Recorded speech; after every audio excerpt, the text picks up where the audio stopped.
Hello friend, स्वागत है आपका एपेक्स करियर क्लासेस में। और आज एक बहुत ही इंपॉर्टेंट टॉपिक हम पढ़ने वाले हैं, एनसीएफ 2005। अगर आप कंप्लीट पेडागोजी देखना चाहते हैं तो इस चैनल को लाइक और सब्सक्राइब जरूर करें।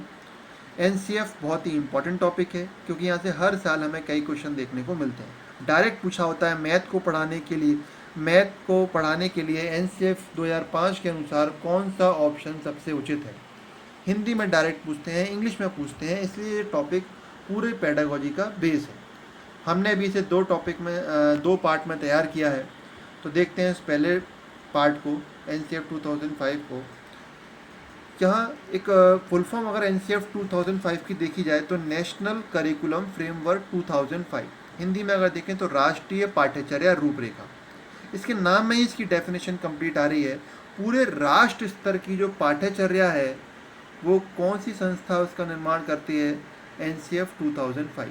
अगर यहाँ से क्वेश्चन आए कि एन सी एफ 2005 किसके अंडर में है या इसकी कार्यशाला कहाँ पर है, तो हम क्या आंसर देंगे, N C R T New Delhi. N C R T New Delhi के अंडर में एन सी एफ 2005 काम करता है। और अगर इसके बारे में पढ़ा जाए तो बहुत ही इंपॉर्टेंट पॉइंट है पहला, कक्षा 1 से लेकर 12 तक कब क्या क्यों कैसे पढ़ाना है, इसकी पूरी रूपरेखा एन सी एफ द्वारा निर्धारित की जाती है। जैसा कि उसका शब्द भी कह रहा है, नेशनल करिकुलम फ्रेमवर्क। करिकुलम शब्द का मतलब है पाठ्यचर्या। तो जो पाठ्यचर्या पूरी किस तरीके से बनाई जानी है कक्षा 1 से लेकर 12 तक, वो हमें एनसीएफ द्वारा पता चलती है। अगर हम ये कहें एनसीएफ 2005 को लाने वाला कौन है, तो प्रोफेसर यशपाल समिति की अध्यक्षता में इसको लाया गया। और इसका जो सबसे मेन उद्देश्य था, सबसे मुख्य उद्देश्य जो इसका माना गया है वो है शिक्षा बिना बोझ के। और ये उद्देश्य एनसीएफ 2005 से पहले ही बन चुका था। अगर इसका ईयर पूछें कि ये नारा कब आया, ये तो इसका अगर हम ईयर बोलें तो वो 1993, क्योंकि प्रोफेसर यशपाल समिति की जो रिपोर्ट प्रस्तुत की गई थी वो 1992 में और वो कंप्लीट हुई थी 1993 में। तो वहीं से हमें ये देखने को मिलता है यशपाल समिति से कि शिक्षा बिना बोझ के जो नारा दिया गया है वो यशपाल द्वारा दिया गया है।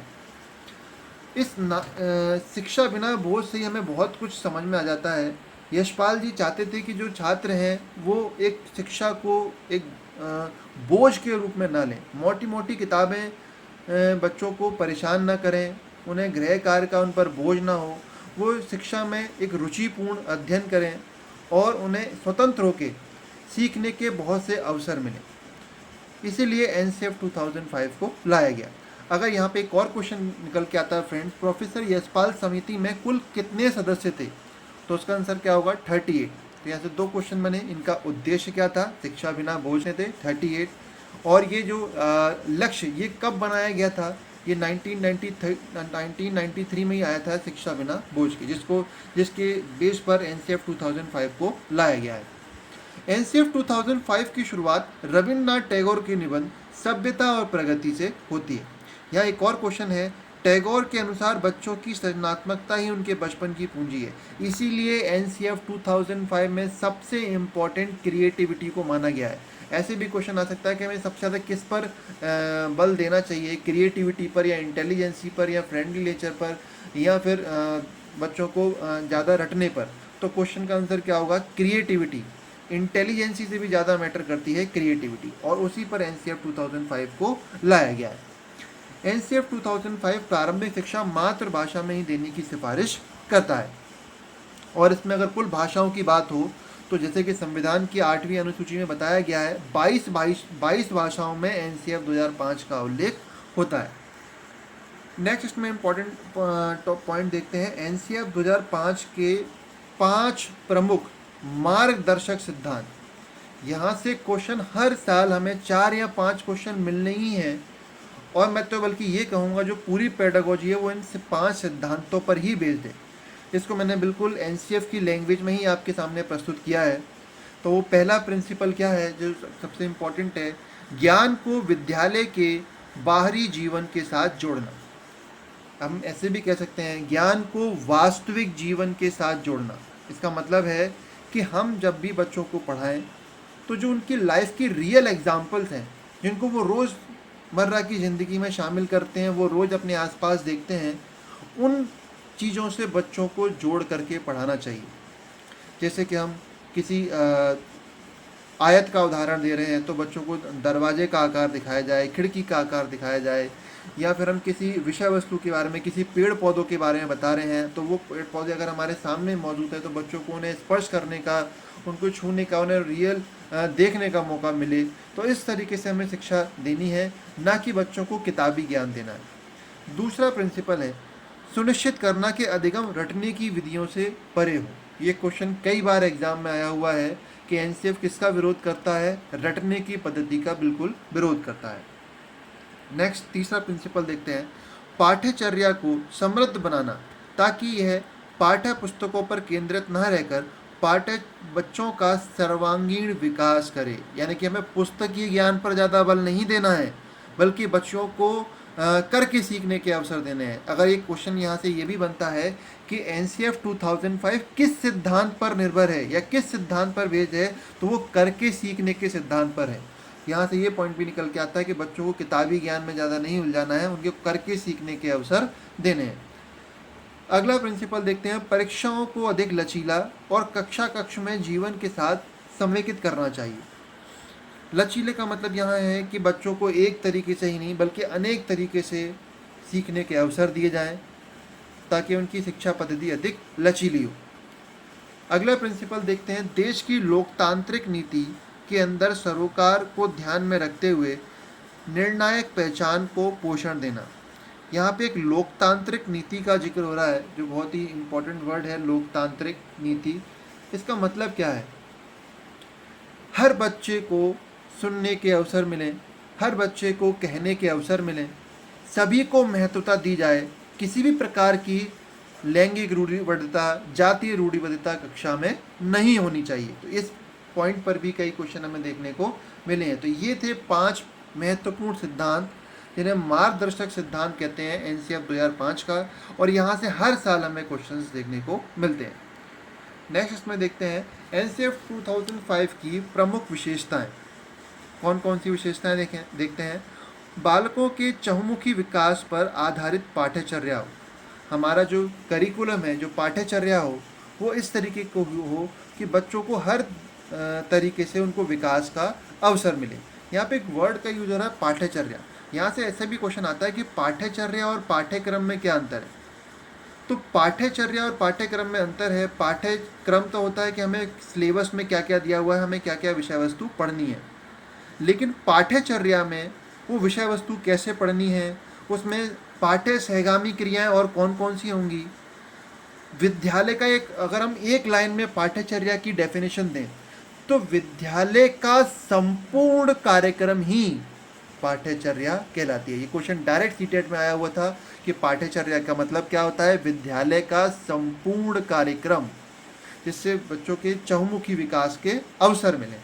नेक्स्ट पॉइंट हम देखते हैं, सभी विद्यार्थियों हेतु समावेशी वातावरण तैयार करना। 2 बार से लगातार क्वेश्चन ये आ रहा है, 2019 और शायद 2018 में भी ये क्वेश्चन पूछा गया कि समावेशी शिक्षा का जिक्र किसमें हुआ है। तो एनसीएफ 2005 में भी जिक्र होता है और आरटीई 2009 में भी इसको शामिल किया गया है। ध्यान रखिएगा, दोनों में ही शामिल किया है समावेशी शिक्षा। समावेशी शिक्षा का मतलब है कि विशिष्ट बच्चों के साथ साथ सामान्य बच्चों को भी पढ़ाया जाए, उसी को कहते हैं समावेशी शिक्षा। थर्ड पॉइंट देखते हैं, मानसिक स्तर एवं योग्यता के अनुसार पाठ्यक्रम का निर्धारण हो। मानसिक स्तर, अगर बच्चा मंद बुद्धि है तो उसको इसके स्तर से पढ़ाया जाए, अगर प्रतिभाशाली है तो उसको इसके स्तर पर पढ़ाया जाए, और सृजनात्मक है तो उसे सृजनात्मक तरीके से पढ़ाया जाए। चौथा पॉइंट है, शांति शिक्षा को बढ़ावा मिले, महिलाओं के प्रति आदर एवं जिम्मेदारी का दृष्टिकोण विकसित करने के कार्यक्रम का आयोजन किया जाए। ध्यान दीजिएगा, यहाँ से भी क्वेश्चन हमें कई बार देखने को मिला है कि लैंगिक रूढ़िबद्धता कक्षा में बिल्कुल नहीं होनी चाहिए, महिलाओं का सम्मान होना चाहिए। तो ये भी क्वेश्चन एनसीएफ 2005 से ही लगातार आ रहा है। अगला पॉइंट देखते हैं, कल्पना और मौलिक लेखन के अधिकाधिक अवसर दिए जाएं। मौलिकता होता है जहाँ बच्चों को नया कुछ सोचने का अवसर मिले, कल्पना करना, इमेजिनेशन करना। हम जितना बच्चों को इमेजिनेशन करने के अवसर देंगे उससे उतनी ही बच्चों में क्रिएटिविटी आएगी। और ये ऑप्शन भी मौलिक लेखन करना, जैसे क्वेश्चन आया कि बच्चों को किस प्रकार का कक्षा में लेखन करवाया जाए, तो वहाँ हमें डायरेक्ट ऑप्शन दिया जाएगा मौलिक लेखन करवाना या विषय वस्तु से संबंधित लेखन करवाना। तो उस तरह के क्वेश्चन जब एक जैसे हमें ऑप्शन मिले तो वहाँ सबसे इम्पोर्टेंट जो इम्पोर्टेंस हमें देनी है वो मौलिक लेखन को देनी है। इसे एक वर्ड और भी दे सकते हैं, कल्पना, मौलिक लेखन, जैसे इन दोनों वर्ड की जगह एक वर्ड और भी आ सकता है, अपसारी चिंतन करने के अवसर देना, क्योंकि इस तरह के चिंतन में भी बच्चा बहुत ज़्यादा कल्पना करता है। तो ये भी अपने आप में एक इम्पॉर्टेंट पॉइंट है। तो यहाँ पे हमने 5 पॉइंट देखे। नेक्स्ट पॉइंट देखते हैं, 6वां पॉइंट जो है, सह शैक्षिक गतिविधियों में बच्चों के अभिभावकों को भी जोड़ा जाए। अगर हम बच्चों के अभिभावक को एक शिक्षण गतिविधियों से जोड़ते हैं, विद्यालय से जोड़ते हैं, तो जो कमियां एक शिक्षक बच्चों में नहीं भी ढूंढ पा रहा है, तो कुछ वो कमियां अभिभावक की मदद से भी हमें ढूंढने को मिल सकती हैं। वो एक शिक्षक के काम को और आसान बनाएंगी। अगर हम दोनों को जोड़ते हैं, शिक्षक और अभिभावक को एक प्लेटफॉर्म पर लेकर के आते हैं, तो वो बच्चे की कमियों को आसानी से एक दूसरे से शेयर कर सकते हैं। तो यहाँ अभिभावकों के लिए भी एक पॉइंट जोड़ा गया है। नेक्स्ट पॉइंट देखते हैं, मूल्यों को उपदेश देकर नहीं वातावरण देकर स्थापित किया जाए, मतलब बच्चों के सामने अधिक से उदाहरण प्रस्तुत किए जाने चाहिए। नेक्स्ट देखते हैं, सूचना को ज्ञान मानने से बचा जाए। ये क्वेश्चन भी डायरेक्ट आया हुआ है कि हम सूचना को क्या मानने से बचें, तो हम सूचना को ज्ञान मानने से बचना चाहिए हमें। नेक्स्ट है, विशाल पाठ्यक्रम और मोटी किताबें शिक्षा प्रणाली की असफलता का प्रतीक है। जैसा कि प्रोफेसर यशपाल ने भी कहा है कि हमें शिक्षा बिना बोझ के उपलब्ध करानी है, कि मोटी किताबें हमेशा ये बोझ की तरह होती हैं, इसलिए हमें उनको एक तरीके से वो असफलता का प्रतीक मानना है। नेक्स्ट देखते हैं, एनसीएफ 2005 के अनुसार प्राथमिक स्तर पर मातृभाषा से अध्ययन होना चाहिए। ये हम पहले भी देख चुके हैं, वाला पॉइंट इंपॉर्टेंट है। अगला पॉइंट है, शिक्षण सूत्र जैसे ज्ञात से अज्ञात की ओर और मूढ़ से अमूढ़, केवल 2 ही यहाँ पे शिक्षण सूत्र मौजूद हैं। ध्यान रखिएगा, शिक्षण सूत्र हमें कई प्रकार के होते हैं, लेकिन एनसीएफ द्वारा जिन पर सबसे ज़्यादा बल दिया गया है वो 2 ही हैं, ज्ञात से अज्ञात की ओर और मूढ़ से अमूढ़ की ओर। मूढ़ से अमूढ़ हम पहली वाली वीडियो में देख चुके हैं किस तरीके से होता है, और ज्ञात से अज्ञात पहले हमें बच्चों को उन चीज़ों के माध्यम से सिखाना चाहिए जिनको वो जानते हैं। जैसे कि हम अगर बच्चे ने एक रोटी के आकार को देखा हुआ है तो वो गोल आकार होता है, तो हम उससे बता सकते हैं। तो यहाँ पर हमने देखी जो एनसीएफ की प्रमुख विशेषताएं हैं वो हमने यहाँ पे देखी। अगर यहाँ से विशेषताओं से कुछ और भी क्वेश्चन जो बन सकते हैं वो मैं आपको डायरेक्ट बोलूँगा, आप वो लिख सकते हैं कि एनसीएफ 2005 द्वारा भाषा का कौन सा सूत्र सुझाया गया है या किस सूत्र की सिफारिश की है, तो वहाँ आंसर कौन सा होगा फ्रेंड्स, त्रिभाषा सूत्र। नेक्स्ट अगर हम क्वेश्चन यहाँ से बनता है तो और क्वेश्चन कौन सा बन सकता है, कौन सी शिक्षा पर एनसीएफ 2005 बल देता है, तो आंसर कौन सा बोलेंगे हम, शांति शिक्षा। या एनसीएफ 2005 किस सिद्धांत पर बल देता है, तो वो करके सीखने पर। अब इसी पॉइंट को हम और गहराई में देखते हैं जो एनसीएफ की भाषा में ही लिखा हुआ है कि एनसीएफ 2005 विभिन्न विषयों के शिक्षण को बारीकी से अगर विचार करें तो इसमें यह बताया गया है कि भाषाओं के शिक्षण के दौरान बहुभाषी प्रवीणता को बढ़ावा देने के लिए भाषा का संसाधन के रूप में उपयोग किया जाना चाहिए। जैसा कि रेखा मैम ने आपके लिए एक वीडियो डाला था जिसमें कई सारे क्वेश्चन सीटेट में बहुभाषा से पूछे गए थे, तो बहुभाषा शिक्षण को हमें बिल्कुल बढ़ावा देना चाहिए। वो पॉइंट भी एनसीएफ ने अपने पॉइंट्स में साफ साफ मेंशन किया है। जैसे कि देख सकते हैं आप, बहुभाषा प्रवीणता, अगर बच्चे एक से अधिक भाषाओं का प्रयोग अगर कक्षा में करते हैं तो हमें बच्चों को रोकना नहीं है, हमें उनकी भाषाओं को बढ़ावा देना है, और इसी को हम बोलते हैं बहुभाषा प्रवीणता। नेक्स्ट देखते हैं, एनसीएफ की लैंग्वेज में ही एक और पॉइंट हमें जो सबसे इम्पोर्टेंट लगा वो है, एनसीएफ 2005 में विद्यार्थी केंद्रित शिक्षण शास्त्र पर प्रकाश डाला गया है, जिसका अनुसरण तब किया जा सकता है जब पाठ्यक्रम, पाठ्य पुस्तकों और कक्षा की गतिविधियों की योजना को विकसित करते समय भी विद्यार्थी पर ध्यान केंद्रित हो। एक क्वेश्चन आपने देखा होगा, यहाँ से एक क्वेश्चन जो बार बार आता है कि अगर एक बच्चा भी फेल होता है तो वहाँ हम किसको जिम्मेदार मानेंगे, बच्चे की व्यक्तिगत समस्या को, शिक्षक को, संपूर्ण शैक्षिक व्यवस्था को, या फिर इनमें से कोई नहीं। तो वहाँ आपने देखा होगा जो आंसर सही माना गया है वो संपूर्ण शैक्षिक व्यवस्था है। क्यों? क्योंकि शिक्षक शिक्षार्थी को बाल केंद्रित शिक्षा देता है, बच्चों के अनुसार। ध्यान दीजिएगा, इसमें जो पहले ही लाइन में वर्ड लिखा हुआ है विद्यार्थी केंद्रित, हम बच्चों को विद्यार्थी केंद्रित शिक्षा दे रहे हैं, यानी कि बच्चों के अनुसार पढ़ा रहे हैं। और अगर कोई बच्चा नहीं समझ पाता है तो उसमें उस बच्चे की गलती नहीं है। अगर वो मंद बुद्धि है तो हमें उसके अनुसार उसे पढ़ाना चाहिए था। अगर वो प्रतिभाशाली है तो हमें उसके अनुसार पढ़ाना चाहिए था। इसलिए अगर हम बच्चा नहीं समझ पाया है तो वो उसका फॉल्ट नहीं है, वो एक शिक्षक का फॉल्ट है, पूरी शिक्षा व्यवस्था का है। इसलिए इस क्वेश्चन का आंसर हमेशा क्या होता है कि वहाँ शिक्षा व्यवस्था जिम्मेदार है, ना कि वो बच्चा। क्योंकि वो तो खुद ही 18 से कम उम्र का बच्चा है, वो अगर नहीं समझ पाया तो हम उसे समझाने में हम असमर्थ हुए। इस पॉइंट को आगे देखते हैं। विद्यार्थी केंद्र या गतिविधियों पर आधारित शिक्षा व्यवस्था किस प्रकार से होती है, वह एक उदाहरण देकर भी यहाँ पे बताया गया है। ये देखिए, साफ साफ एक उदाहरण यहाँ पे हमें देखने को मिलता है। ये उदाहरण का मेंशन किया है यहाँ पे, तो देख सकते हैं उदाहरण को।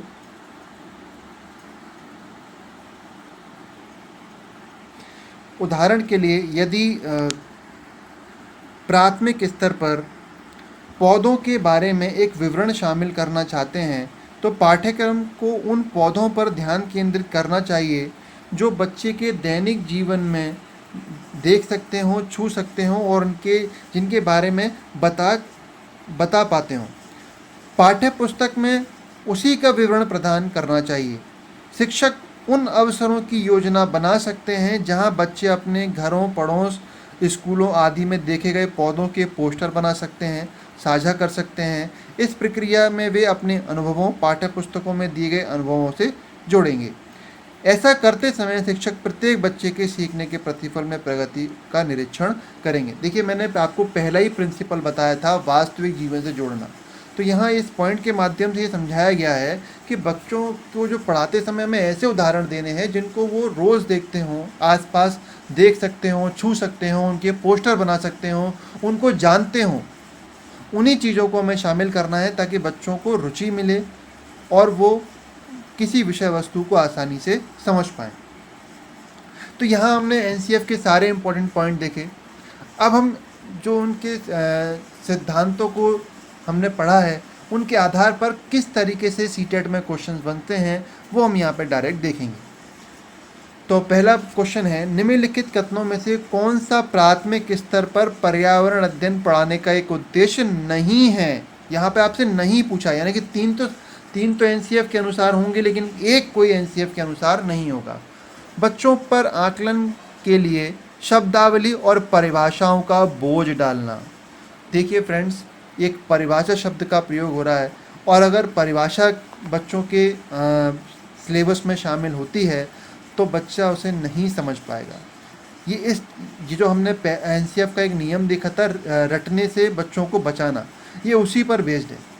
तो हम बच्चों को कभी भी शब्दावली, परिभाषाओं का प्रयोग नहीं करेंगे क्योंकि बच्चों ने भाषा नई सीखी है और हम आते ही बच्चों को अगर हम शब्दावली और परिभाषा पढ़ाएंगे तो वो उनकी समझ में नहीं आती है। तो जब भी इस तरह का ऑप्शन अब आए तो वो हमेशा नेगेटिव सेंस में ही होगा। तो कौन सा ऑप्शन यहाँ पे सही होगा? फर्स्ट। लेकिन हम बाकी ऑप्शन भी पढ़ते हैं एक बार। जीवन और पर्यावरण से सरोकार रखने वाले मूल्यों को आत्मसात करना, ये तो बिल्कुल प्रैक्टिकल ऑप्शन है, पर्यावरण से जोड़कर हमें पढ़ाना ही चाहिए। सी वाला ऑप्शन है, प्राकृतिक और सामाजिक वातावरण के बारे में उत्सुकता जगाना। प्राथमिक व सामाजिक वातावरण में उत्सुकता जगाना, ये भी बिल्कुल सही है, बच्चे सामाजिक वातावरण में जाएंगे, बिल्कुल प्रैक्टिकल ऑप्शन है। डी वाला जो ऑप्शन है, बच्चों को खोजने की क्रिया में लगाना तथा व्यवहारिक क्रियाएं करवाना जो संज्ञानात्मक और मनश्चालक कौशल के विकास में सहायक हैं। खोजने का जहाँ मतलब जब भी आ जाए तो हम उससे क्या मतलब समझेंगे? बच्चों को स्वयं करने की क्रियाओं में लगाना। और जब बच्चे स्वयं कर रहे हैं, खुद से करके सीख रहे हैं, तो यहाँ कौन सा सिद्धांत लग रहा होगा फ्रेंड्स? करके सीखने का। तो ये भी एनसीएफ के रूल्स पर बेस्ड है। तो कौन सा एक नहीं है जो यहाँ बताया गया है, वो है फर्स्ट ऑप्शन। नेक्स्ट क्वेश्चन देखते हैं। पर्यावरण अध्ययन की पाठ्य पुस्तक में रेलवे टिकट का एक नमूना क्यों दिया गया है? तो पहला है, किसी निष्कर्ष पर पहुंचने की कुशलता का विकास करते हैं।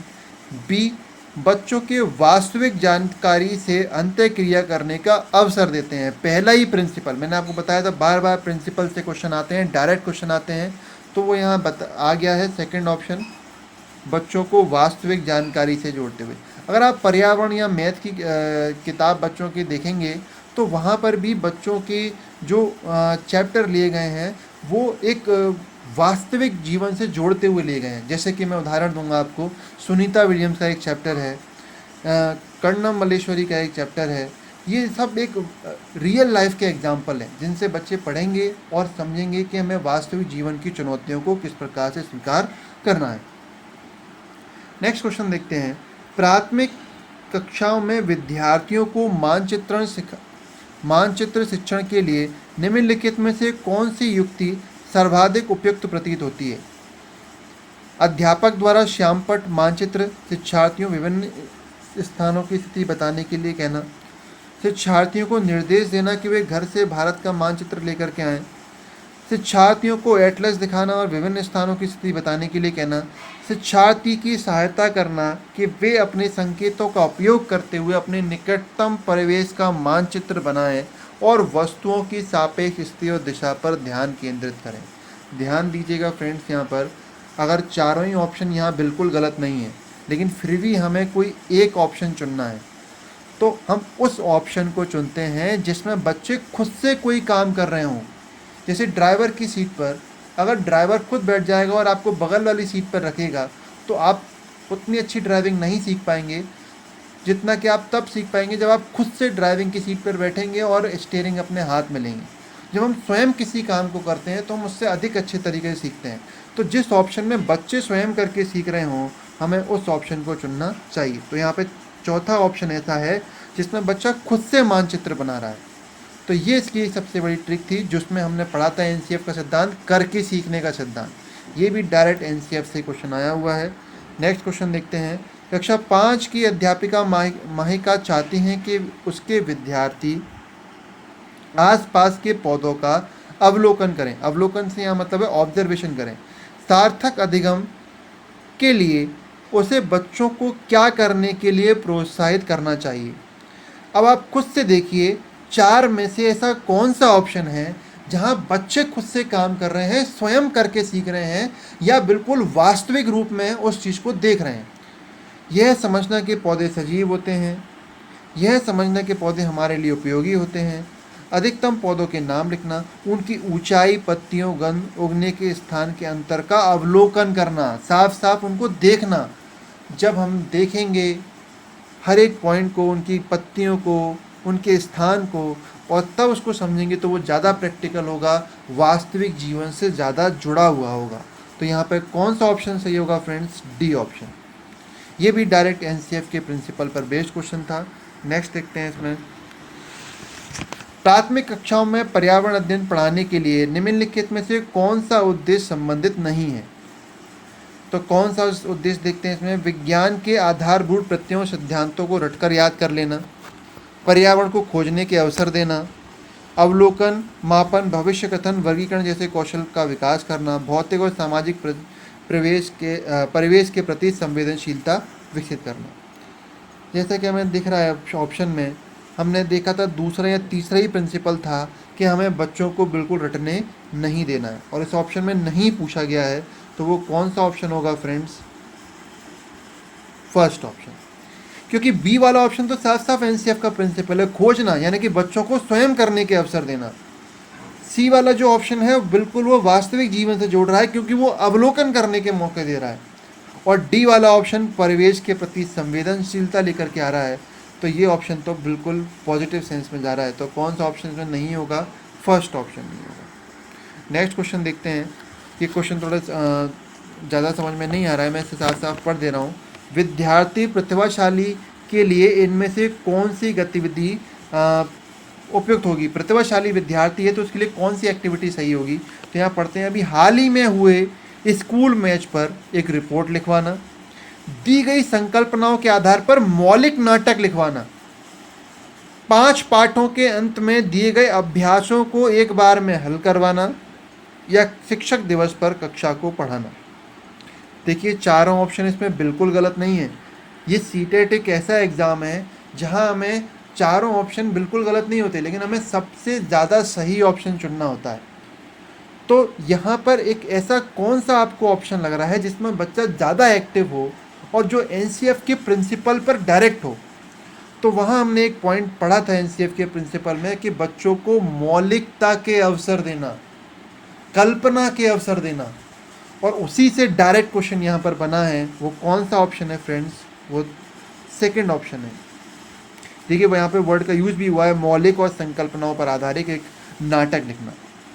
तो यहाँ से हमें एनसीएफ में हम देख रहे हैं बार बार यहाँ से बिल्कुल word to word direct question बनते हैं, और उसी को हम एक पेडागोजी मानते हैं। अगर इस पेडागोजी को आप किसी किताब से पढ़ेंगे, किसी नोट से पढ़ेंगे, तो इसमें आपको कभी उतने अच्छे मार्क्स नहीं मिलेंगे। ये पेडागोजी किसी किताब से नहीं आती है, ये केवल एनसीएफ के प्रिंसिपल पर बेस्ड होती है। नेक्स्ट क्वेश्चन देखते हैं। असंगठित घर से आने वाले बच्चे सबसे अधिक कठिनाई का अनुभव किस में करेंगे? स्वयं पाठ को तैयार करने में, स्वतंत्र अध्ययन में, रोजगार के संदर्भ में, अभ्यास पुस्तिकाओं में। जैसा कि अभी हमने पढ़ा था एनसीएफ के प्रिंसिपल में कि बच्चों को स्वतंत्र अध्ययन के अवसर देने चाहिए, कल्पना करने के अवसर देने चाहिए। और जब बच्चा असंगठित घर से आ रहा है जहाँ कुछ भी संगठित नहीं है, तो वो सबसे ज़्यादा दिक्कत किस में महसूस करेगा? स्वतंत्र अध्ययन में। तो ये फ्रेंड्स हमने देखे कि एनसीएफ के नियम से क्वेश्चन डायरेक्ट कैसे बनते हैं। अब एनसीएफ के नियम, कई सारे नियम हैं, इनको हमें पढ़ने के लिए दूसरा वीडियो भी देखना पड़ेगा। तो उसके लिए आप इस चैनल को लाइक और सब्सक्राइब करें और अगला वीडियो ज़रूर देखें, जहाँ हम सारे एनसीएफ के नियमों को बिल्कुल शॉर्ट पॉइंट्स में पढ़ेंगे, और पूरी 90 मार्क्स की पेडागोजी उन्हीं पॉइंट्स पर बेस्ड होगी। वो उन पॉइंट्स के माध्यम से हम सारे एनसीएफ के नियमों को पढ़ेंगे, जिससे हमें पूरी पेडागोजी मिलने वाली है।